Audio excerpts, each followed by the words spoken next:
This is the I Read Comic Books podcast, the very best podcast for regular comic book fans. I'm your host, Mike Rapin, and joining me this week, a punk rock prom queen and a brown paper magazine, Paul Jasley. Hello, humanoids. And Nick White. For the first time in a while, I don't get the reference. Oh, that's okay.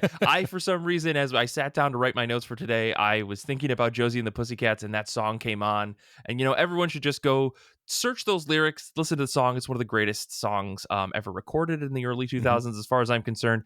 And we recorded a whole episode on Josie and the Pussycats on IRC Movie Club, and I still think very fondly about that movie. I don't know. It's a special time in cinema.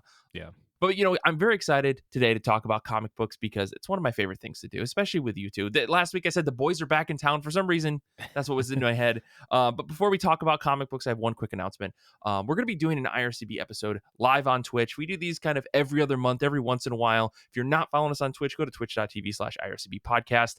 March 24th at 8 p.m. Eastern Standard, we're going to be recording an episode live that Sunday. Come hang with us while we talk about comic books and other things. We'll do our poster credits thing that we do exclusively for our patron folks. We'll do that live on Twitch that day. So if you want to come join us, you can watch as we record that live. And that's also a plug for our little Patreon. If you don't know, we do a little post-credit show. It's like 10 or 15 or 20 minutes about just everything else we didn't get to in the episode, whether it's comics or Pokemon trading card games and all sorts of other things that we usually record live on our Discord when we record. Just check out our Patreon at patreon.com/IRCB podcast, or check out the Spotify link for like the secret feed of IRCB. You can see all the stuff that we put on that feed that you can get access to for as little as $2 a month on our Patreon. So that's all the plugging I'm going to do for today. Instead, let's talk about comic books. Let's do the thing that we're actually here to do. I'm going to ask you guys two legally mandated questions. And that is, how have you been? How have comic books been? Let's start with you, Paul. Mike, I've been doing pretty well. It's a beautiful day here in West Michigan, for those who are curious. 61 degrees and sunny. So as soon as we're done, I'm going to get out of the house, probably walk somewhere and try to read some comics outside for a change. So Hell yeah. It's always fun. And I've been slowly picking away at the giant stack of monthly floppy books that have been piling up around my apartment. I fell way behind comics, so I've been trying to take time every day to read some comics. So one that I read recently that stood out to me and I want to talk about on the show, because I don't think I've talked about the series too much, is Batman the Brave and the Bold. And I read issue 9 recently. I think issue 10 comes out this week.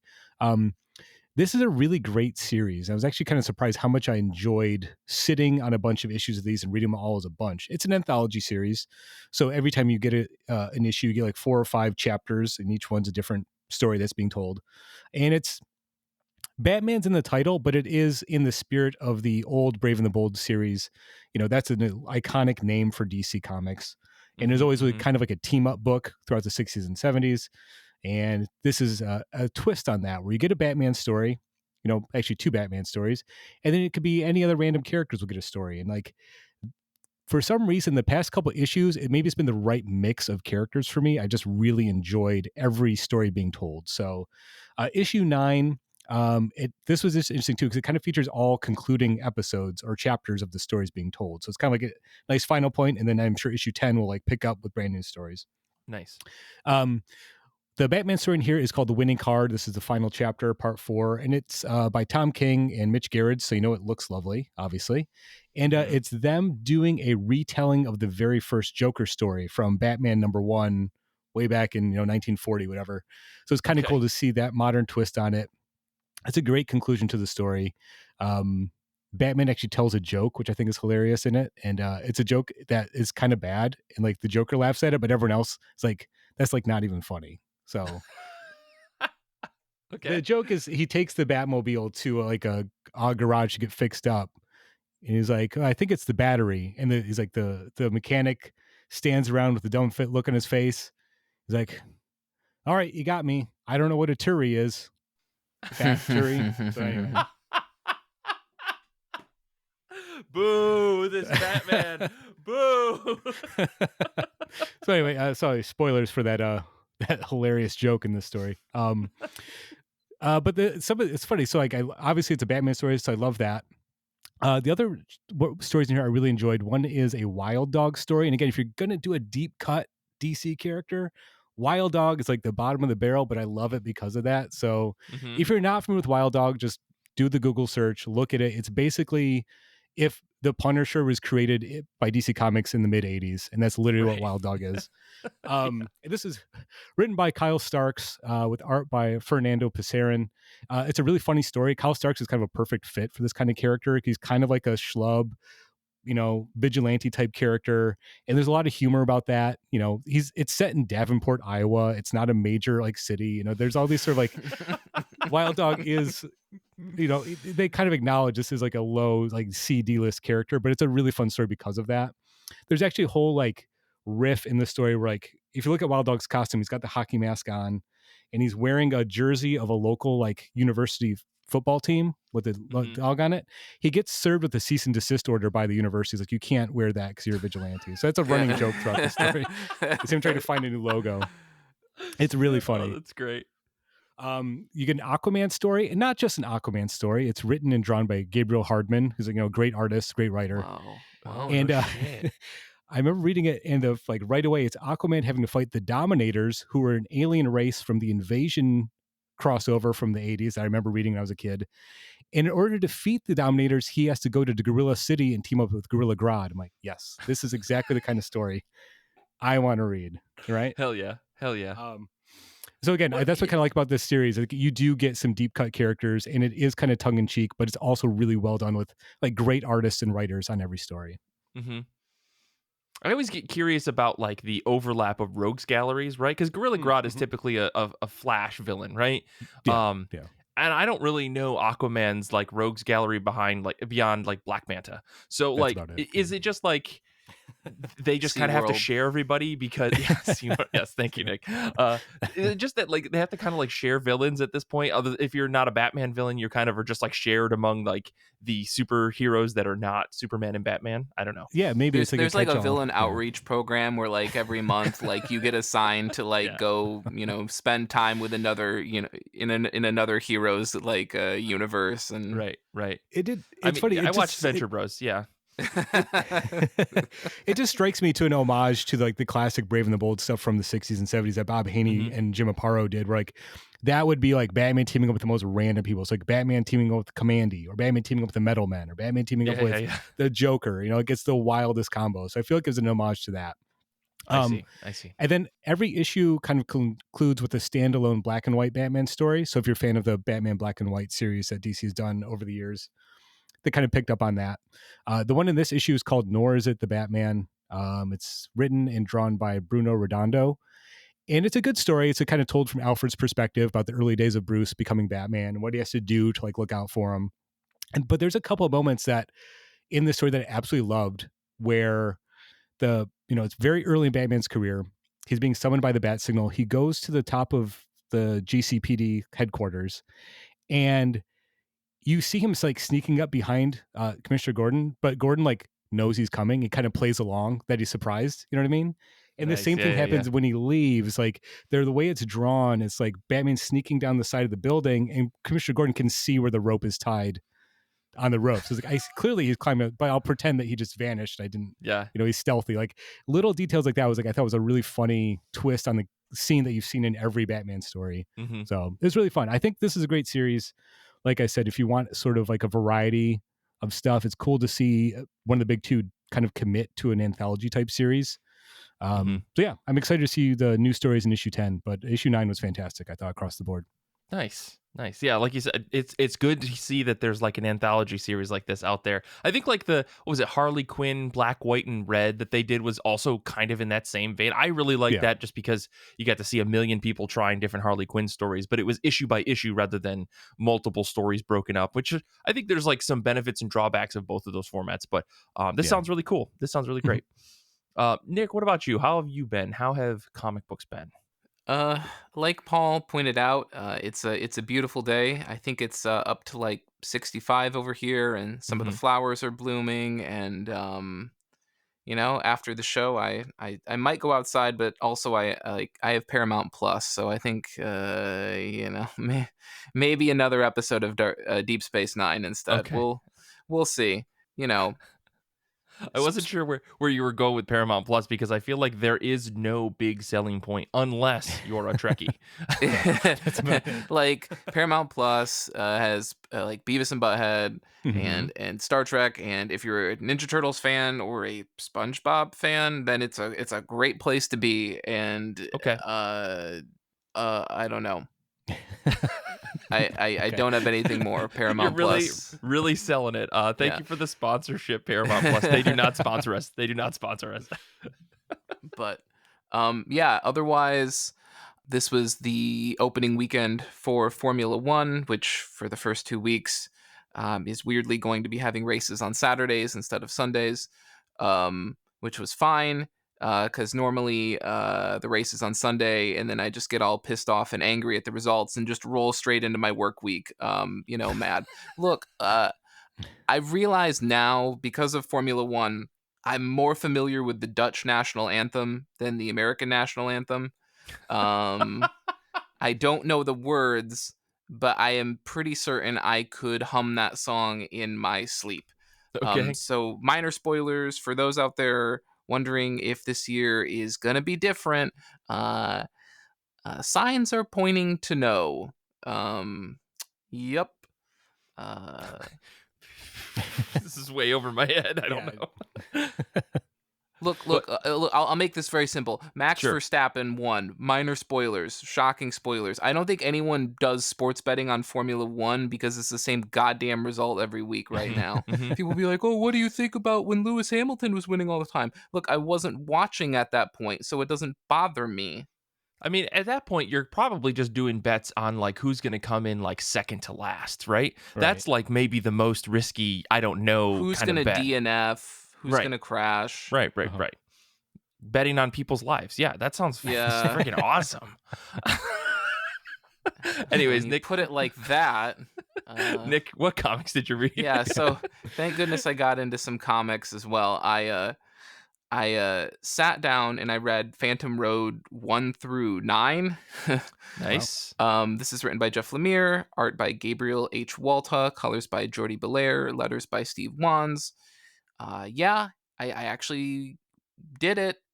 For a while there, every other month, I would basically come back to Phantom Road, and I would just be like, I don't remember any of these characters. I don't remember their names. I don't Uh-huh. remember the mechanics of how this universe works. I don't understand any of this. I've retained none of it, and I'd walk away and say, I don't want to deal with this, man. I'll come back in 2 months and Mm-hmm. expect Mm-hmm. something different. Um, so I finally sat down on Friday and I read all of the issues that are out to this point. And you know what? Full credit to Jeff Lemire. This book is absolutely understandable if you sit down and you don't take off 2 months between revisiting it. Oh, Um, okay. Nice. the book has weird things going on. There definitely are some deeper mysteries afoot, but like Lemire is totally taking his time to build this out. But in terms of the plot and the characters that are presented to us, it's really not that convoluted at all. Mm-hmm. So put another check on the your bingo card of maybe not all books should be serialized. Maybe some things should just be strictly volumes. Is it the most like hooky read? Like, do you finish every issue and you're super eager for the next? I don't know if I'd say it's that, but is it definitely like flowy and readable? 100%. Mm-hmm. Um, I'm not really sure how much I can or could or should say about just what the book is about. I think a lot of Mhm. that's just because we really still don't know yet. Sure. But I also really don't want to divulge too much because I think everything should be a mystery. I know we use this a lot with Paul, and I try not to abuse it, but honestly, there are some real weird, Twin Peaks esque trappings here that I think you'd probably dig. Okay. Which isn't surprising. It's Lemire. Twin Mhm. Peaks seems to find his way into almost anything and everything he does if given the opportunity. Right. Yeah. Yeah.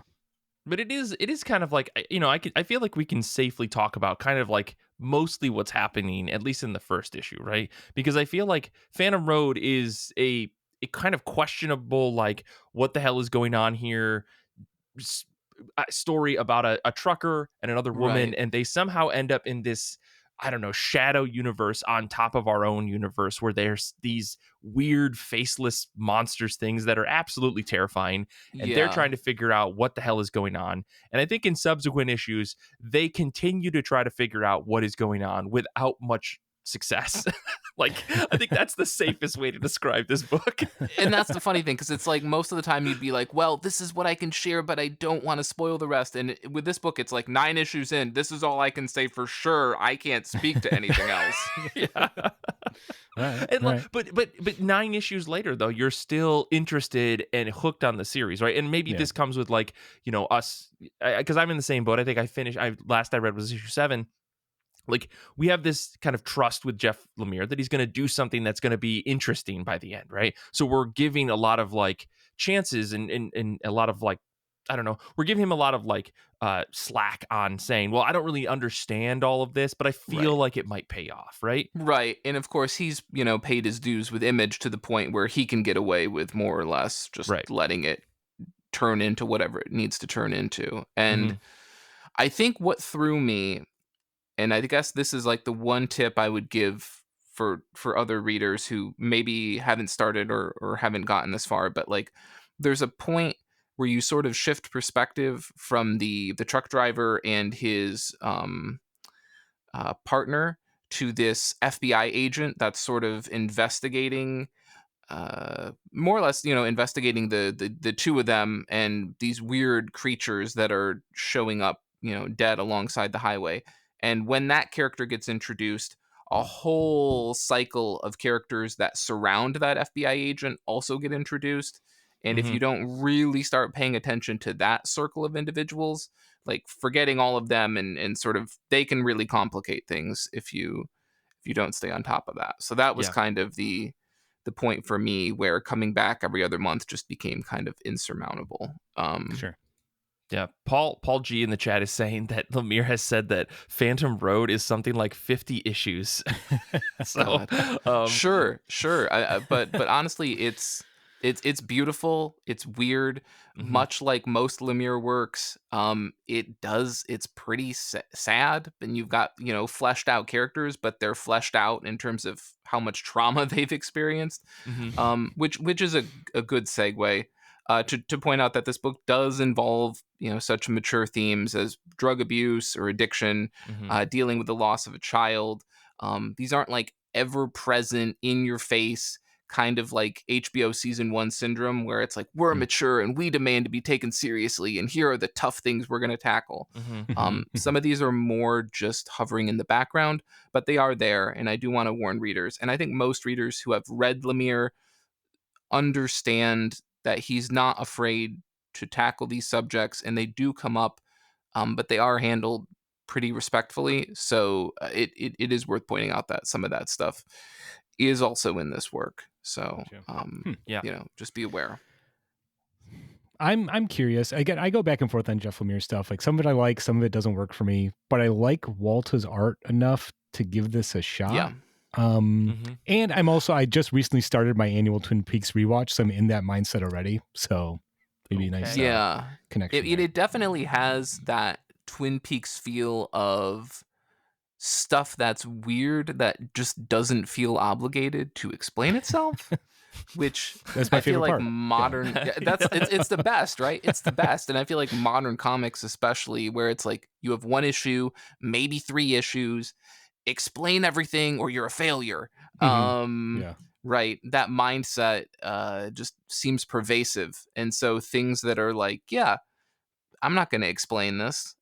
Do I know where this is going? I mean, maybe, but Hmm. I'm not obligated to divulge that to you. Right. Yeah, yeah. Huh. Interesting. Well, Nick, we'll compare notes. When you finally get around to watching Twin Peaks season 3, we'll pick this conversation back up because Yeah. I mean, I might as well now that Is it on Paramount? Paramount Plus merged oh with yeah, Showtime, and yeah. There you go. they keep trying to upsell me. So Now's the time. now is the time. Yeah. Yeah, exactly. But beautiful book. And the other really bizarre thing, and maybe it's deliberate, is I was so certain based on the color work for the book that Walta had colored this book Mhm. himself Mhm. because it Hmm. really looks like Walta colors. And then lo and behold, actually it's Jordi Belair. That was kind of a shock. It Hmm. really looked like Walta colored this book himself. So, Interesting. Jordi Belair can do it all. I think yeah, that's what we're That's saying here, right? yeah. yeah, Yeah. absolutely. She's incredible. There's It's something amazing. so cool as well, Mike. I don't know if you've noticed this, and I just want to say this: the flashbacks. Like there are so many like tropey traditional like flashbacks. Like let's set it in sepia tone. Let's Right, put it right, in right. black and white. And instead, with this book, it's just a faintly lighter shade Yeah. of Gotcha. the normal tones. Hmm. Like Yeah. everything is just a little bit softer, a little bit fainter. It doesn't, like I said, it doesn't flip into like black and white or something like Yeah. that. And it's so subtle and effective. I don't know. I really like it. It's a really cool touch. Yeah, it's one of those things where I feel like if you read the physical book in the wrong lighting, you wouldn't realize it was a flashback. Oh Yeah. no, that is kind of, yeah, Yeah, that's exactly. Interesting. maybe the only problem with it. But reading it Yep. digitally, it's clear, but it is extremely subtle. I do appreciate that. Yeah. So yeah, Well, would recommend. let me talk about a book that I've been reading. I've been chilling this past weekend, which is very nice. Like I went out, grabbed my comics from my comic book shop. Finally got my copy of Time Before Time Volume 5, so I can put it up on my shelf behind me. If you can see the video, I can't seem to figure out how to point with my finger on this video, but it's behind me on my shelf. Very happy to have that, as well as a couple other issues. Our Bones Dust #3. Finally got a copy of that. God, is that like the prettiest, coolest fucking book on the shelves right now? But yeah, I came home and I read some comics that I did not like, which is kind of a crapshoot. You get some books and you take a look at them and they just don't click. I'll talk about that more in the post credits, I think, today. But yeah, I did manage to read a couple books that I liked. I started on Alan Moore's Swamp Thing, the first book of that. I didn't finish it, so I don't want to talk about that till I finished it. But I also read the Last Mermaid #1. This is from Image Comics. This is by Derek Kirk Kim. I did not even know that this book existed. Hadn't seen anything about it until we got like the email from Image with their weekly books that were coming out. And yeah, it's a really, really simple comic about a mermaid and her axolotl, her pet axolotl named Lottie. They live inside of a mech somewhere near a desolate wasteland of far future California. They're desperate to find water because this mech that they're in is like this. It's a giant bubble that is attached to like arms and legs that turn into like a driving tank and then transform into like a giant walking mech. It's maybe like one of the most coolest, shocking like transitions. Like, oh, she's just gonna drive around in this thing, and then all of a sudden she's like, nope, presses some buttons, and suddenly this bubble rotates, and now it's like a giant mech. It's awesome. Mike is shocked by Transformers in the 2024, the year of our Lord. Listen, I Yeah. didn't think that the publisher of Transformers was going to do a different mecha book. Okay, I mean, you had me at mech. Like yeah. honestly, Let me. image. Like, Just say it's a mech. It's no, it's very clear. It's on the cover. I just like didn't see the cover when I was reading through this. But anyways, it's a super simple comic. She's trying to find water in the desert. She knows that she's like Mm. on her last few days. We don't know anything about this world. It is so untold. All we know is that San Francisco is a giant desert and she's looking for water. We figure we're near the ocean. Maybe she'll be able to find it.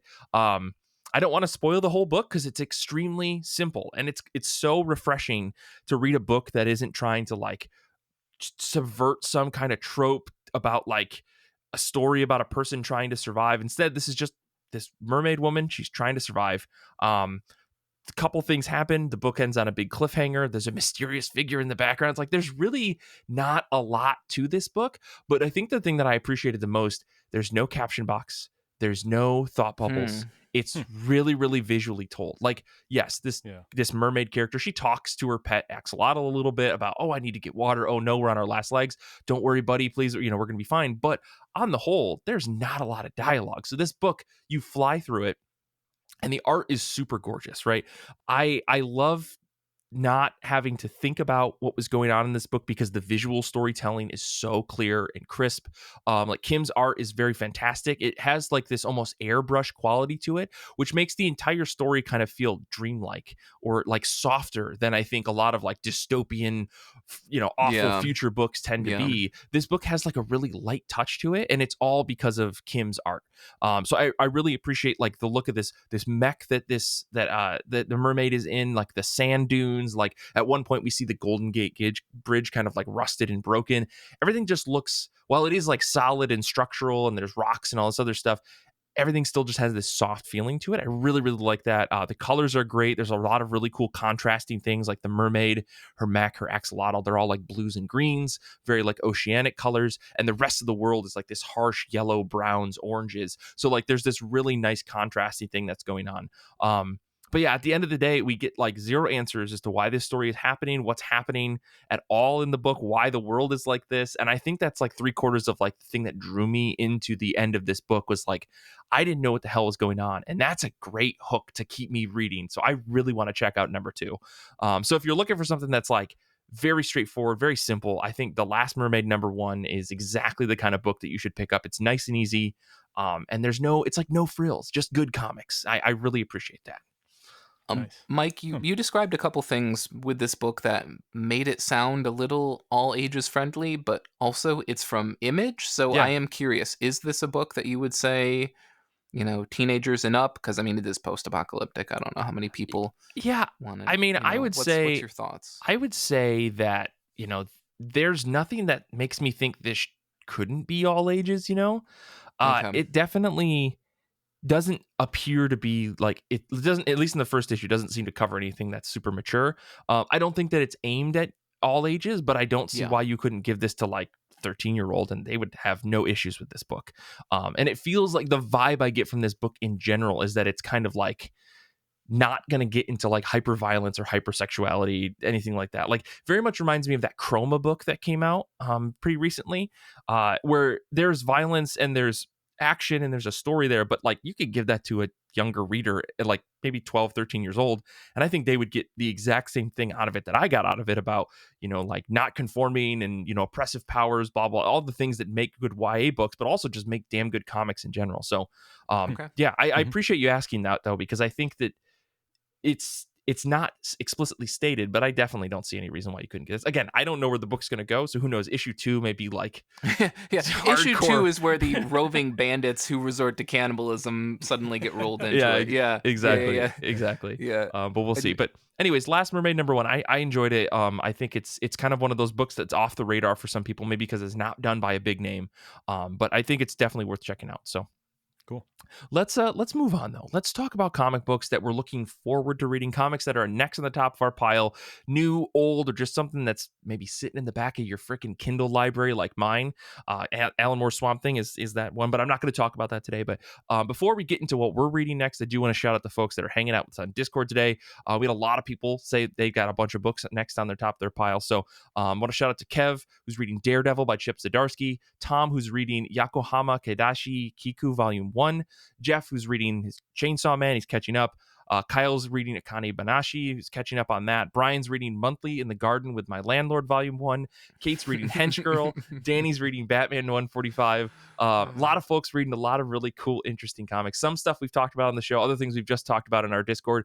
As always, if you want to come and get your book shouted out of what you're going to be reading next, make sure to join our Discord. There's a link in the show notes. But let me kick things back over to, I'm going to say, Nick. What is on the top of your pile? Okay, this is a little complicated. Okay, never mind. Paul, what's on the top of your pile? Yeah, that's good. That is the proper way to handle that, I think. No, Nick. I think I was on the tell us what's on the top of your pile. I'm just kidding. So I think I was on the show 2 weeks ago and discussed Alien Blood, black white, and blood. white, Yeah. black, white, and blood. Yeah. Whatever. And I think at the time I was like, yeah, this is fine, but actually I'm more up for Aliens What If. Aliens What If is not my pick this week because I already discussed it 2 weeks ago. Marvel does not need my help to sell their books. I'm excited for that book. Like, look, if you said to me, Nick, do you want to read a book written by Paul Reiser, his son, the creator and showrunner of ABC's The Goldbergs, and one or two other people? And I said, wait, how many people are writing this book? I don't care. It doesn't matter. Yes, sure. Let's do it. Yeah, I am excited for that. Giu Villanova is doing the art on that. They did the art on the IG-88 tie-in to War of the Bounty Hunters. Sounds great. I'm excited. Just Full stop. I just wanted to at least put it out there. I'm pumped for that book, but I already sort of talked about that book. And you talked about it again. And I talked about it again because I looked it up, and I was like, the guy who created the Goldbergs is right. What is this? Nick, what is on the top Apparently of your that guy's written other comics too. He's written a lot of stuff for very weird. Just very look it up, everyone. You have Google. You have Google. You have Dogpile. You have Ask Jeeves. Just look into it. So instead, I want to promote a real underground indie comic book creator just trying to carve out his own mark at Image Comics. It's a struggle. It's a struggle for creators these days. So Robert Kirkman, I hope this Void Rivals book works for you. I'm plugging Void Rivals #7. As much as it pains me to do this, I wasn't gonna plug that new Ninja Turtles book because like when your title is like 9 words, I'm sorry, I'm just not doing it. So this is Robert Kirkman with art by Lorenzo De Felici, colors by Matthias Lopez, and letters by Russ Wooten.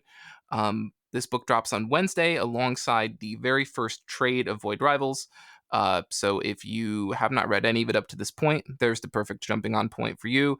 It's almost like Robert Kirkman knows a thing or two about business outside of that whole legal mess with the artist from The Walking Dead. But De Felici is perhaps best known for drawing Oblivion Song, also with Robert Kirkman. That was at Image, ran for 36 issues from 2018 to 2022. He also drew another little book I read called Orphans, he was the colorist on Orphans, which was a pretty decent read. If you feel that the whole we need to train children to fight an impending alien threat trope isn't too threadbare. So if you're interested, not a bad book. Okay. Yeah. But yeah, I've enjoyed Void Rivals so far. I enjoyed the first arc, even if it was just a backdoor for Kirkman's manipulation of childhood nostalgia verse. Sure. And I think I'll enjoy it even more if it keeps its distance from any Autobot Decepticon or G.I. Joe Cobra conflicts. Just sort of stay out of those. And clearly the initial conceit of this book involves 2 groups of people who have spent most of their entire lives having and attempting to try to eradicate the other from their little corner of the universe. So clearly they've already got that sort of us versus them thing going on anyway. I mean, the just a basic conceit of this is that you have these 2 people. I don't even remember if they're from the same planet or if they're from neighboring planets. I don't remember, but they're in their same little corner of the universe. They both have been trained to hate the other group of people, and they've been sort of tied up in this war for a really long period of time.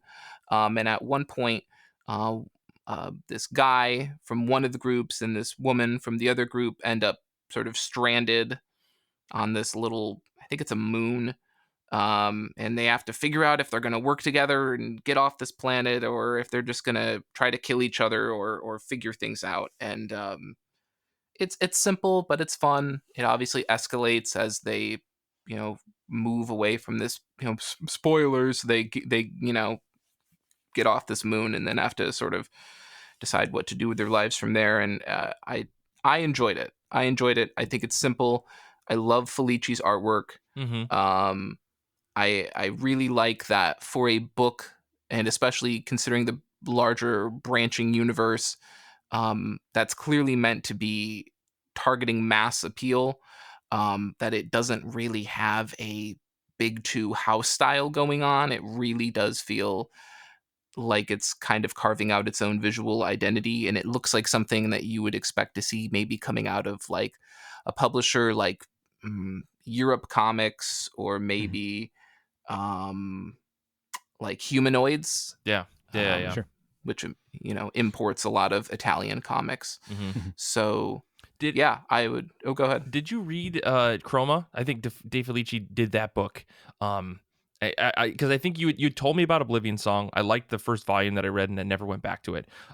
Then De Felici did Chroma, and I was like, oh, 5-issue miniseries. It's kind of got a weird little story, but the art in that book is stupendous. And it's funny that you say like there's this like European style to it. I mean, I think De Felici is Italian, so maybe it makes a little sense. But still, like it is surprising to see that style like leaned into rather than leaned away from for an image book. And I think Chroma is a perfect example of that. And if you're saying that it continues in Void Rivals, that might almost be enough reason for me to check out Void Rivals when Yeah. previously I had no interest at all. Yep. I really, really like that guy's art style. Yeah. I mean, that's that I was surprised that for a book that I think is clearly trying to target such a large audience, that it does feel like the art was not a, what do you want to call it, focus tested to hell Sure. kind of like broad appeal Jim Lee kind of thing. What are you trying to say Sorry, about Jim Lee. Ryan Otley? Okay, Nick, what are you trying to say Oh. about Ryan Otley right now? Just kidding. I love you, Yeah. Ryan Otley. I love you so much. But you're liking this book. You're recommending it. That's what I'm hearing. Yeah, Okay. yeah, definitely. And the more that it stays away from Transformers, I will probably like it even more. So yeah. Oh boy. I know that I Yeah. am probably in the minority, and I am sure Danny is blowing up the chat as we speak. Listen, Danny left the chat, Nick, already. So Okay. before we even open up that can of worms, Paul, I got to ask you, what is on the top of your pile?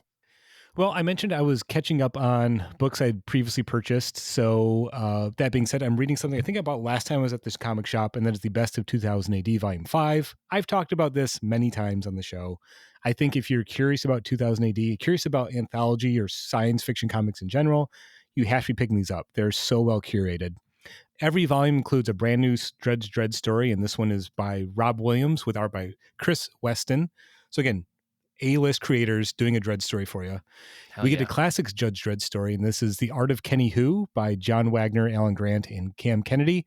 This is such a good story, and I don't want to spoil it too much because I think it's such a great Twilight Zone-esque story set in Mega City 1. It's one of the great Wagner and Grant stories where Dredd isn't really the main character. He's just kind of there, and it kind of just sets up the world of Mega City 1. The story is about this guy named Kenny Who, who's an artist who comes to Mega City 1 to try to, become a comic book artist. And through a series of events, he only has 24 hours in the city to, get to the publisher and present his work. He keeps running into Judge Dredd, who keeps delaying him, trying to find reasons to arrest him, and he can't, but he keeps delaying him. So Dredd just kind of a presence there in the city. And then by the end of the story, I will just say, like, this came out, I think it's like early 80s, like 81 or 82 is originally published, and it's very prescient given the rise of AI art. What happens to Kenny Who when he finally makes it to the comic book publisher? It's like, this could be published right now and be contemporary, as a commentary on politics and pop culture. So that's great. And then so these are things I've already read that are collected in this collection. There's other things I have not read. I will say that. The other thing in here that I think is a selling point, because I've read it and adore it dearly, is the first volume of Zombo, which is written by Al Ewing with art by Henry Flint. Zombo is the funniest, batshit craziest comic I've ever read. And if you're familiar with Al Ewing's work for DC, this is some early Al Ewing stuff, and it is bonkers, off the wall, drop dead hilarious funny comics. So the main premise is that Zombo is a hybrid human zombie that was created by the Okay. British government as a sort of like a weapon to be deployed in these, like, on different planets that are hostile. So it's like, what's our last ditch, weapon of mass destruction? It's a zombie human hybrid. But in order to like pacify him, they installed a sort of training device to like make him polite, so he doesn't just randomly eat people. So like the recurring gag is like every time Zombo shows up, is deployed, he politely asks, "I'm Zombo, can I eat you please?" And of course the bad guys get eaten by Zombo. There's a recurring like joke that Zombo is like, he's a decomposing body because he's part zombie, but he's also part human, so he's kind of ripped, and he runs around wearing like a really small G-string, and it's because he was cloned by a male erotic dancer to become Zombo. And every page has either the most obscure pop culture reference or the most complex, like dense philosophical reference. And it's like, it's somehow both the highest brow, smartest comic you've read and the dirtiest, dumbest, like funniest comic you've ever read at the same time. Amazing. I cannot recommend Zombo enough. So if you've not read Zombo, pick this up. You'll get basically the first whole volume of Zombo. in this. And there's a second volume that came out maybe like 10 years ago called Crime is, what is it? What is the name of the second? I have it somewhere on my shelf here. It is You Smell of Crime and I Am the Deodorant. So that's the second volume of Zombo you want to track down. So yeah, again, 2000 AD is like, they call it the galaxy's greatest comic. They can't call it that legally if it wasn't true. Like that'd be false advertising. So Totally. And these volumes And totally prove that. And Britain has very strict like print libel, slander, accuracy laws. So they would not be able to say these things if they weren't true. Yeah, exactly. I think you're doing a disservice to yourself if you're not kind of checking this stuff out, because I think it's some amazing collection of comics. You get so much good stuff in every volume of this. So if you want to pick them up digitally a little bit cheaper, it's well worth every penny. I think the new Dread stories are always great. The classic ones, they pick some amazing ones for all these. And again, if you want to read the funniest comic imaginable, it's Zombo. So you have to pick this up. I'm saying you have to pick it up. That's your marching orders. Listen, Paul, how terrifying is it to you that it feels like every single story from 2000 AD seems to be happening now? And does that terrify you? Because what did they know? And there's something in the water over there in England. I think they just have a little bit of like the eye into the future. It is something that I've noticed when reading this stuff.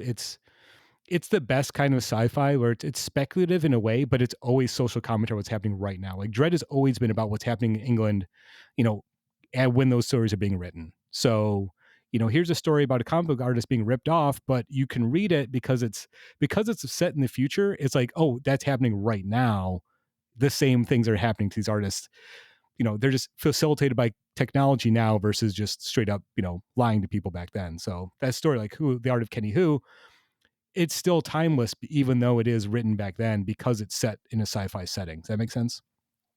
Yeah. So it's interesting you picked this book, because I was just sort of looking earlier today at some stuff that I was going to read, and I was thinking about picking up that Rogue Trooper volume that you had. Yes. That essential reading or whatever. That Rogue Trooper volume though is so good. Oh, you read it, Mike? Oh, I read. I think I got halfway through it, but like it's unbelievable, right? Like it's fantastic. So yeah, I've at this point, it's like there's just so much rich stuff in 2000 AD, and it's like you have such an amazing back catalog of 47 years worth of comics at this point to kind of go back and look through. And yeah, Dread stuff's always great, but I do like these volumes because they do have other stuff in here. And like, I just scratched the surface. I just mentioned 3 of the stories in this collection. There's other stuff that I'm not familiar with, and I'm very excited to dig into and find more about. I'm sure I'll find more new favorite comics, every time I read one of these best of collections. Hell yeah.